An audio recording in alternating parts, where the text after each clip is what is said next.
Can you tell us a bit about the history behind the Rochdale Dog Rescue? Yeah. In 1975, a lady called Pat Crabtree started rehoming dogs locally in the Rochdale area. In 1993, I approached Rochdale Dog Rescue wanting to adopt a dog, and I adopted my dog Bruno from there. And I offered help, and I think the next day we were driving around the hills looking for a dog that was missing. In 1995, Pat moved away to Devon, and I took over all the running of Rochdale Dog Rescue.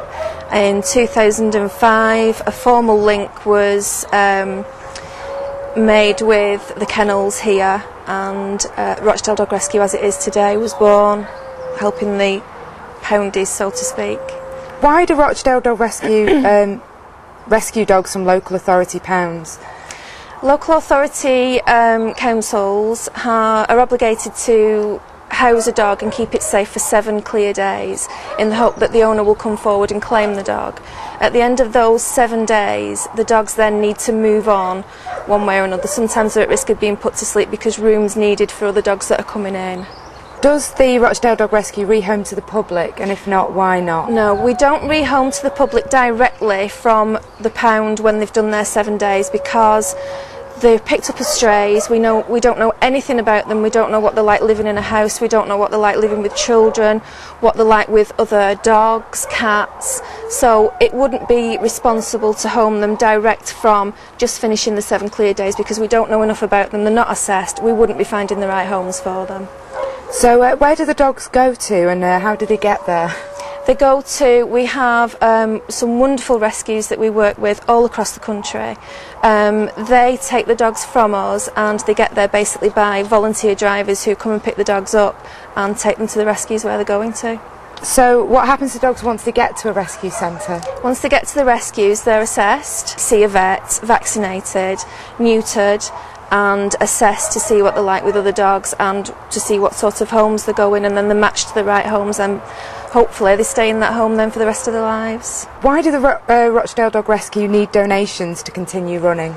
Because once a dog has finished its 7 clear days in the kennels here, they need to move on to allow room for the other dogs coming in. If we don't move them on, there is a chance that they could be put to sleep. So we move them into boarding kennels, and it costs us £4 a day to keep that dog safe, and we can have anything up to sort of 7-8 dogs in the kennels at any one time. So obviously the only way we can do that and keep saving them is to have the funds there to pay for the emergency boarding.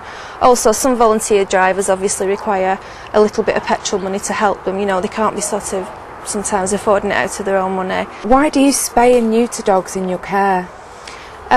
Conservative figures supplied by the Dogs Trust say that approximately 21 dogs a day are being put to sleep, and I think actually it's probably a lot more than that through the work that I do. And basically the majority of stray dogs are due to irresponsible breeding. People don't think about, you know, just letting their dog out and then it comes home pregnant, has a litter of puppies. They go on to have litters of puppies, and it's just irresponsible breeding. And the only way to stop that and to stop the stray problem, I feel, is to neuter and spay all the dogs come through our care. So how can others get involved in this then? Putting the word out mainly. Volunteer driving, we're always looking for people to do the volunteer driving. We've got 2 dogs that we need to get to the Leicester area on Wednesday, and we have nobody to do the first part of the run, so we're always desperate for volunteer drivers. Obviously donations, recycling ink cartridges, helping with the website. There's loads of ways that people can get involved if they just get in touch with us.